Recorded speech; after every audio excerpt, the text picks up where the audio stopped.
Howdy, gang, and welcome once again to the Duct Tape Studios.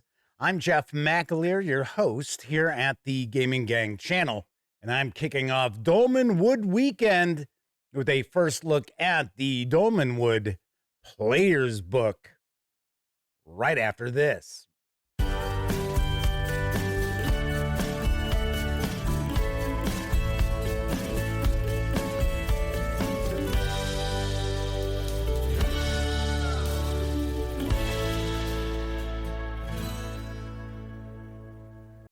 Welcome again. As I pointed out in the opening, I am going to be diving on in for a first look at the Dolmenwood Player's Book in just a moment.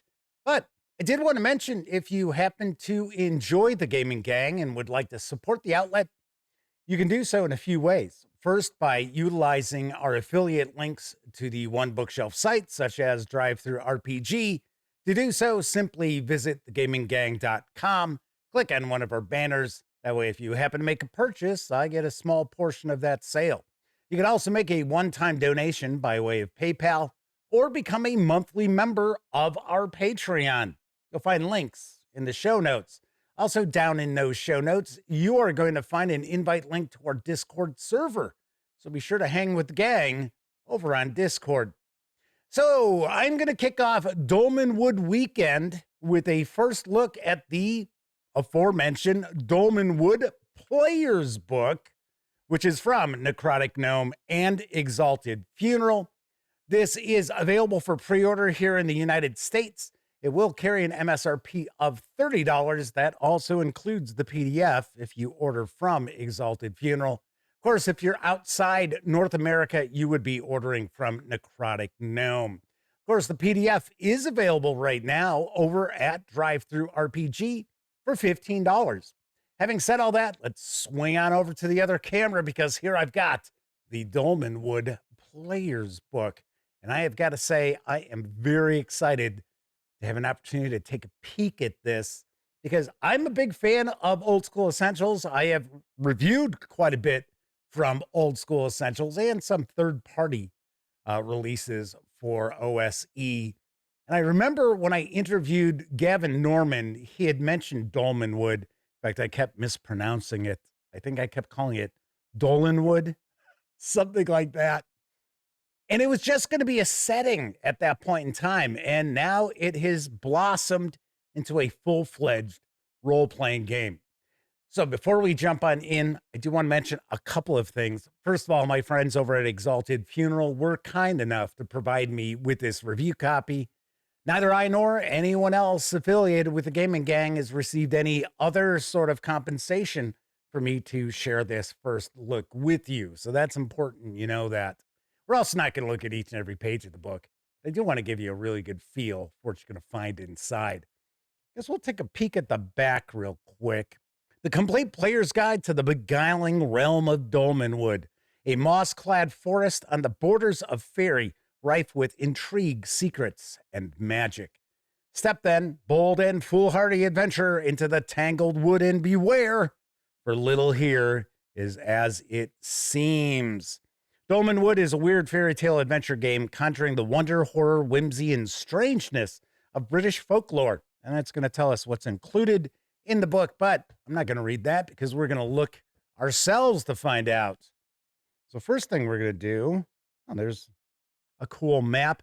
As a bonus, we are also going to take a look at the player/referee map, which I believe on one side is going to be this.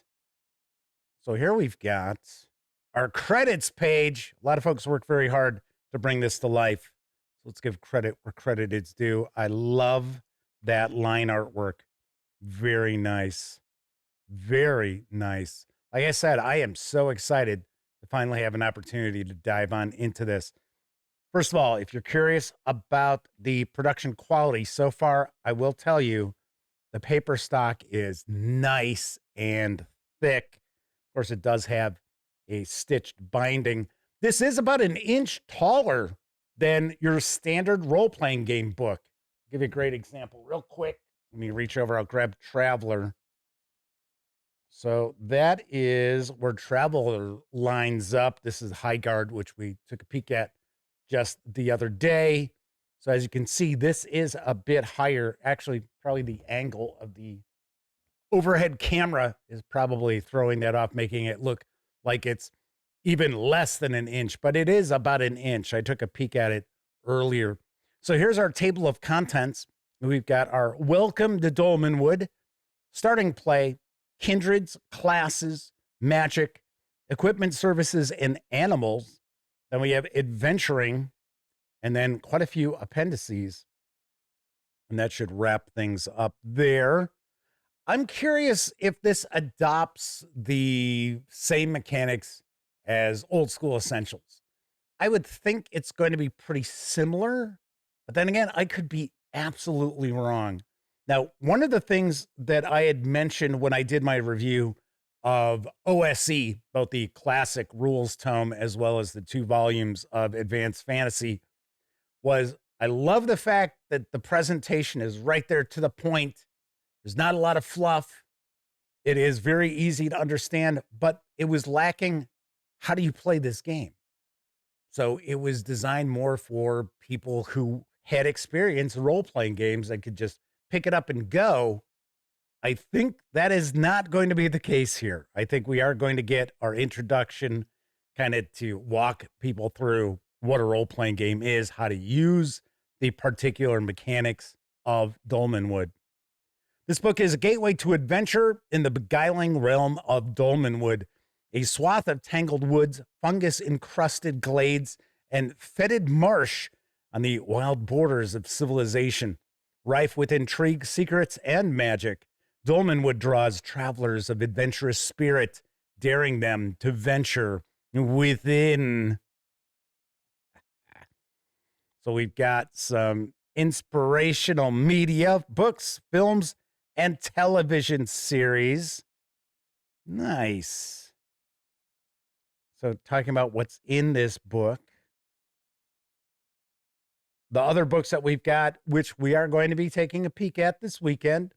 So we've got the Dolmenwood campaign book, which is a huge volume. It's more than twice the size of this book. We also had the monster book. And then there are some adventures. I do not have any of the adventures that have been released so far. Now, of course, Winter's Daughter takes place in Dolmenwood. It's been out for quite some time for Old School Essentials. I think it has been tweaked a little bit and re-released for Dolmenwood because it takes place in the forest. So I could be wrong, but I think that is the case. All right.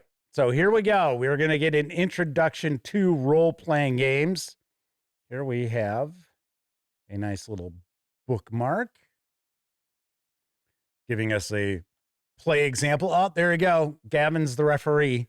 So I do notice that the term for the game master is referee, which is pretty interesting because years and years ago when I got into role-playing games, once we segued away from Dungeons and Dragons, back in about 81, 82-ish, when I was in high school, we always referred to the game master as the ref or the referee. And I always made sure that people referred to me, because I'm kind of a forever game master, as the ref, not as the dungeon master.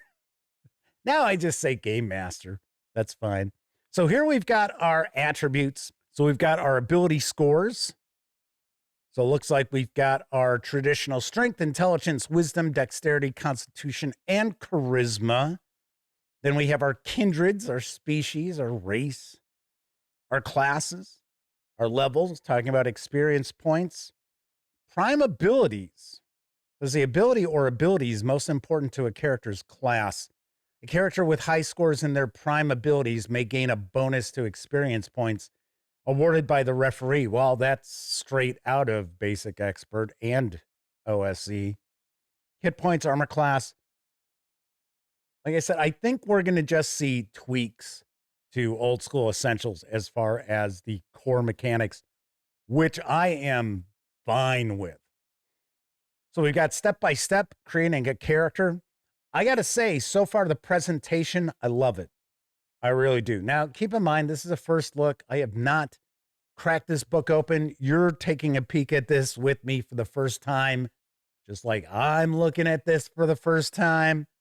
And I gotta say, this is looking really sharp. Presentation similar to Old School Essentials. Looks like not a lot of verbosity, I guess I would say. Is that even a word? I don't know. All right, so we're going to get a breakdown. How do you roll up your character? Roll ability scores. Choose a kindred, choose a class. Adjust your ability scores based on probably your kindred and your class. Note your ability modifiers. Note your traits. Roll your hit points. Roll for equipment.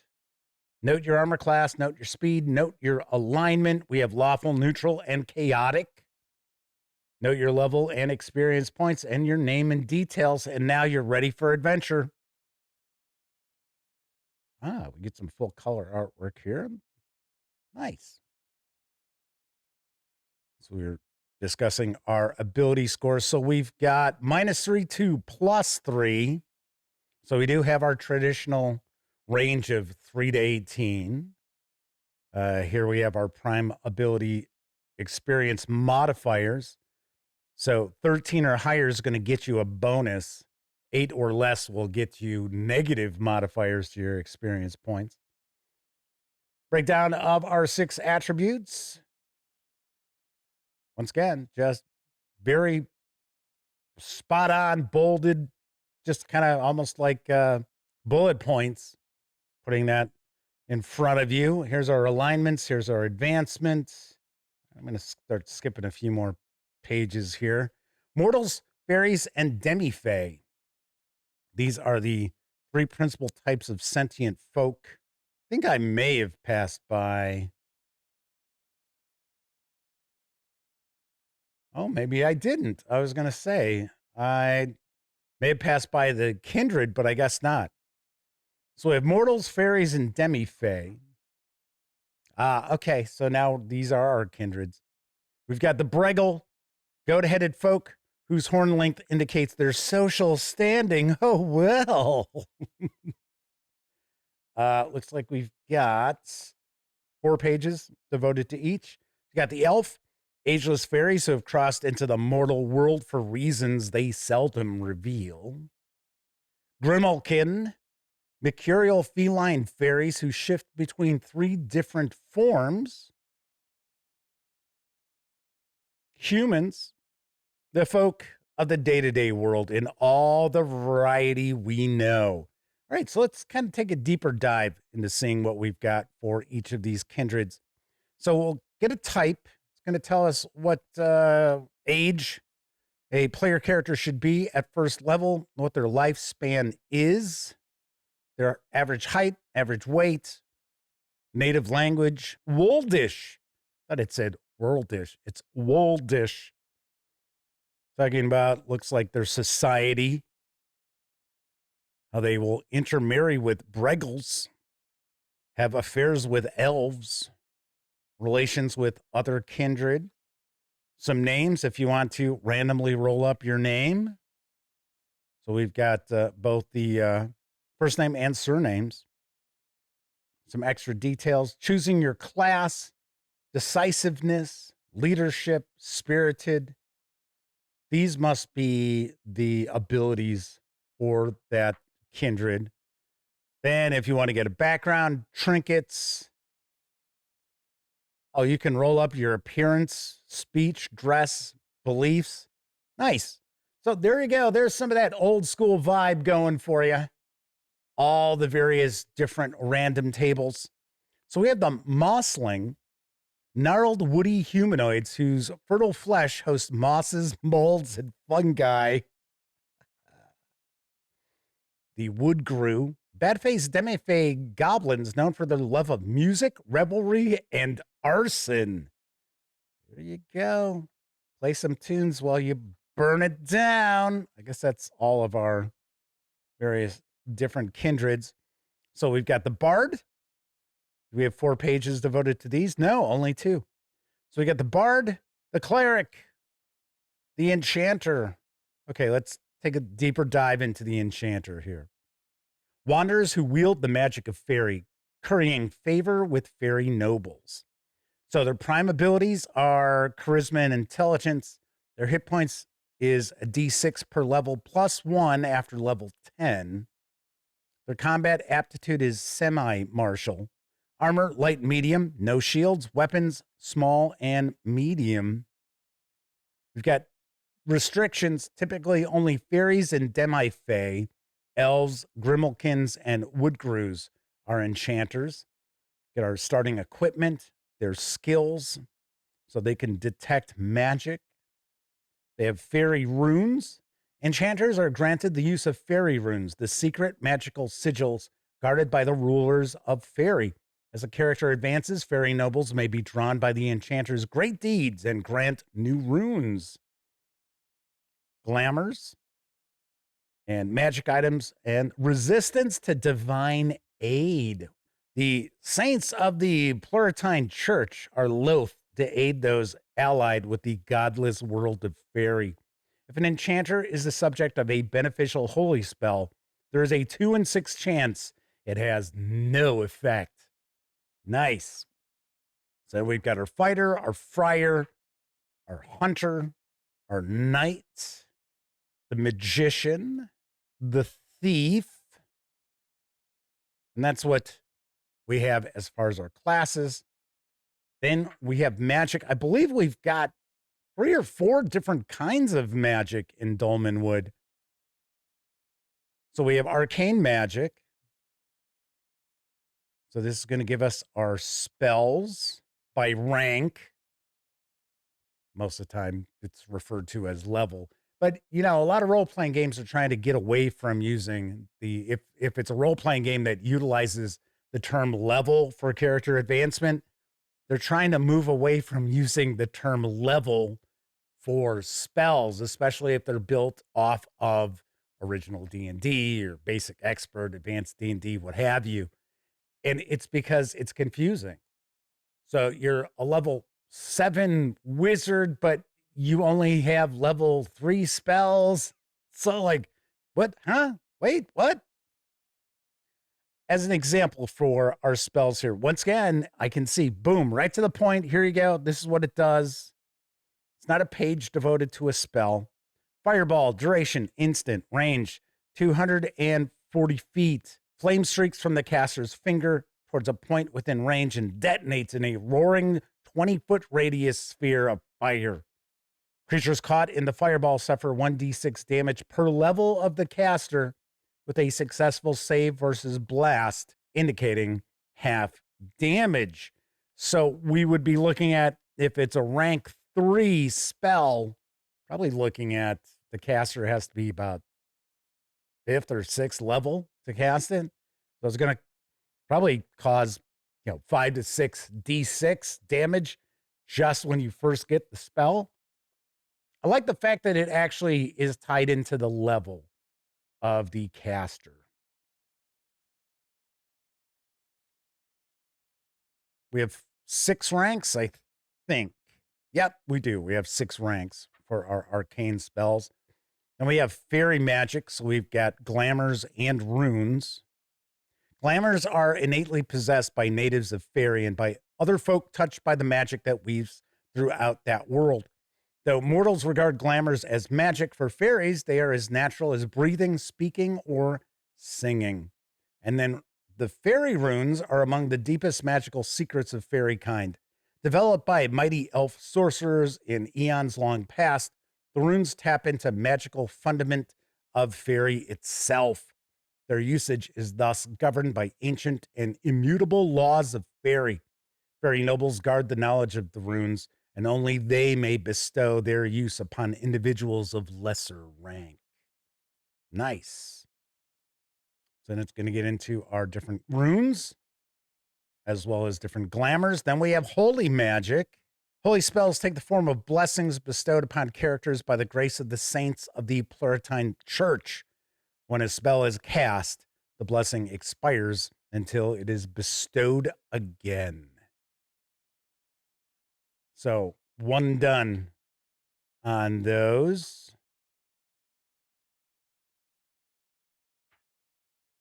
And then we have mossling knacks, the curious semi-magical crafts practiced by mosslings. Mosslings are something of a curiosity to those sages who specialize in magic.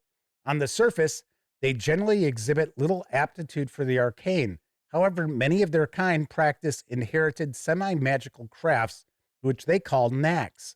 It is not uncommon to see a mossling speaking with the roots of trees or whistling to unravel knotted threads. Such deeds can only be classified as magical even if mosslings themselves do not apply the term.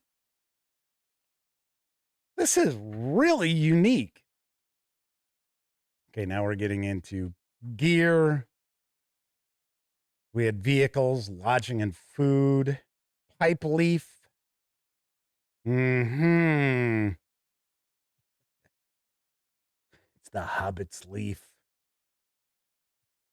Specialist services. So here we go. Hirelings, right? Experts whose services adventurers at times desire. Got the alchemist, builder, mercenary, sage, spellcaster. Now we get into adventuring. I will say the art style varies. So I don't want to say it's uneven. We did go from like really old school looking line art to almost mosaic looking artwork, and then kind of traditional full color fantasy artwork that we're pretty used to seeing in fantasy role playing games. So here we've got the basic sequence of play fundamental to a role playing game. Description: the referee describes the situation adventurers find themselves in. Clarification: the players may ask questions of the referee to clarify any descriptive elements that are unclear to them. Action: putting themselves in their character's shoes, the players discuss what to do. Judgment: the referee judges the result of the proposed action using their knowledge of the situation. Specific game rules may apply. The referee may make a ruling on the specific situation. Resolution: the action is resolved, making any applicable dice rolls. Play then returns to step one as the referee describes what happens next. I would say that is a very nice and concise definition of what goes on around the table. All right. Gets into a little more detail. Then we have preparing for an adventure. So it looks as if this does go back to very old school Dungeons and Dragons with a caller. The caller serves as group spokesperson, responsible for informing the referee about the actions and movements of the party as a whole. Honestly, I think nowadays a caller probably isn't really something that the vast majority of game tables would utilize, unless maybe you have 6, 7 players and your referee, your game master. Then I could see a caller coming into play, because as a game master, having 6 or 7 people just kind of telling you what they want to do all at one time can be a little hectic.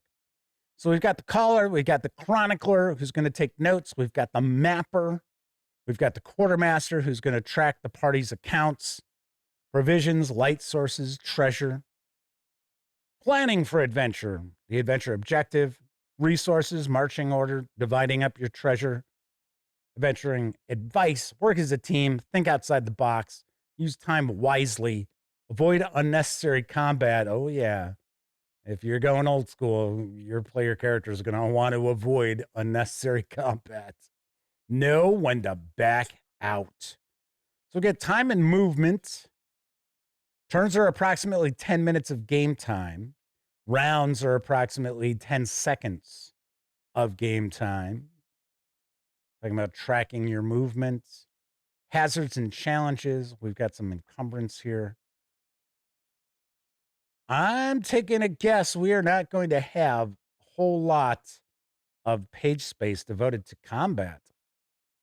We've got travel. In fact, maybe I've already somehow passed over it, because now we're getting into travel and camping, dungeons. And as you can see, here's encounters. Maybe we are going to get into combat, but we've got some appendices and we're running out of pages here. There we go. Combat. Combat procedure per round.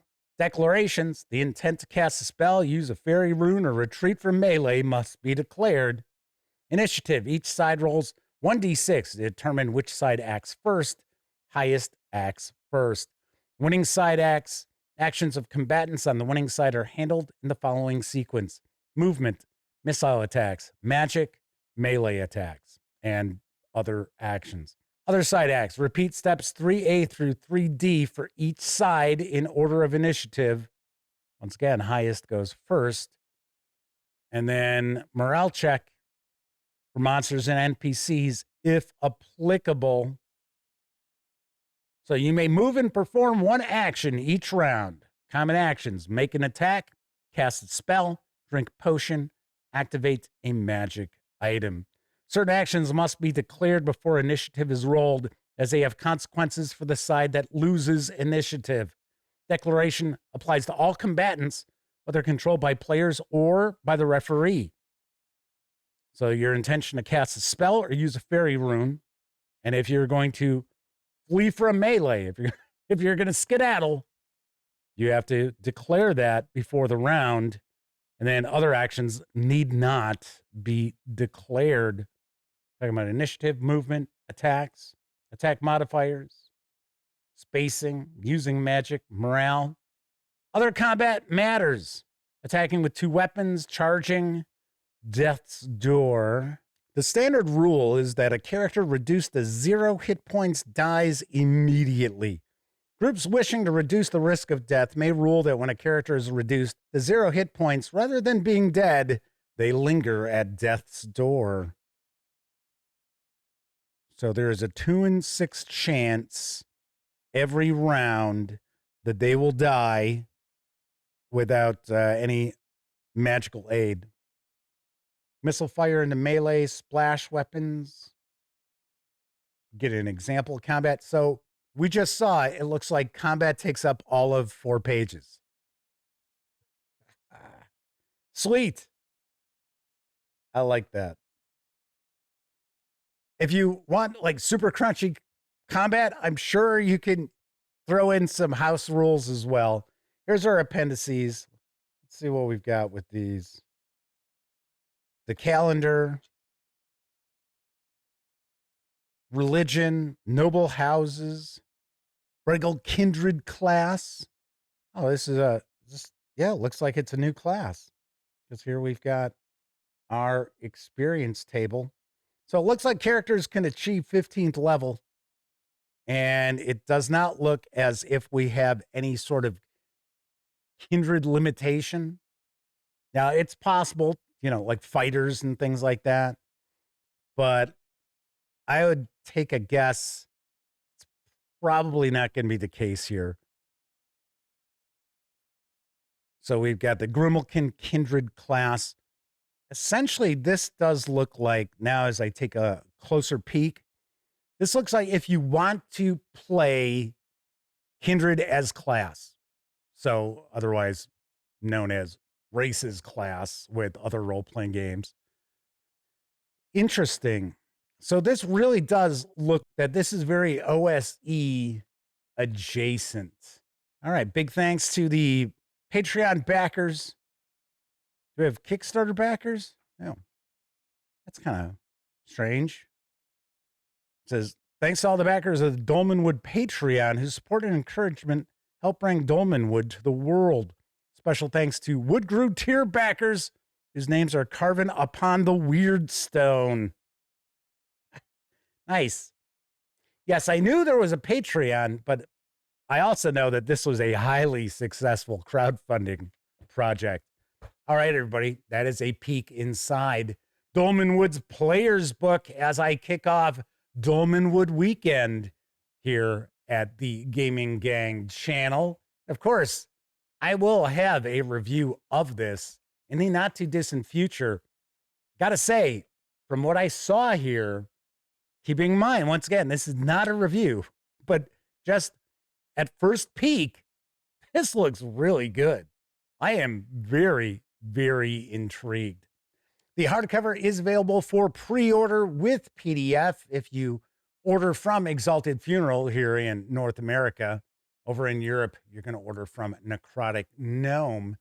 But you'll get the PDF with the hardcover book. Here in North America, it carries an MSRP of $30. And then the PDF is available right now over at DriveThruRPG for $15. I also want to take a quick peek here at the poster map. This is, I believe, dual-sided. This is for the referee and the players. And when we cracked open the player's book, I mentioned when we saw the map, as we cracked open the book there on the end papers, I said, you know what? I think this is the same map that is the big poster map, and it certainly is. It says, Dolmenwood in the Duchy of Brackenwold. Showing us all the various different locales. This is just paper. I mean, obviously, it's been treated, but... All right, then we got a hex map. There you go. So if you want to utilize this as a hex map, you certainly can. Looks like it's essentially the same, right? So there's Lake Longmere. There is Lake Longmere, Palace of the Witch Queen. So this looks like this is the referee side. Cool. Very nice. And of course, some of the Dolmenwood adventures that have already been released are going to refer to these different places or take place in these different locales. Now, if you want to get your hands on the map here, I don't know if it's available in PDF. I did not see it over at DriveThruRPG. If you want to get the physical poster map, it is $15 is the MSRP on that. And that is a peek at the poster map as well as the player's book for Dolmenwood. Of course, stay tuned. I'll be sharing a first look at the campaign book and then follow that up with a peek at the monster book as well. All right, that is it for this time out. If you liked the video, by all means, please give it a quick thumbs up. Subscribe to the Gaming Gang channel if you haven't already. And if you do subscribe, don't forget, ring that bell, because it'll not only let you know when I share videos such as this first look, it'll also inform you when my live stream, the Gaming Gang Dispatch, airs Tuesday, Wednesday, and Thursday evenings right here on YouTube at 7 p.m. Central. Of course, when you're not watching videos on the Gaming Gang channel, be sure to visit thegaminggang.com for our latest in tabletop gaming news, reviews, and a whole lot more you are not going to find here on YouTube. You know the drill. Get your geek on at thegaminggang.com. Thank you very kindly for watching. Once again, I'm Jeff McAleer, and until I see you next time, I certainly hope all of you get to enjoy plenty of great gaming with your gang.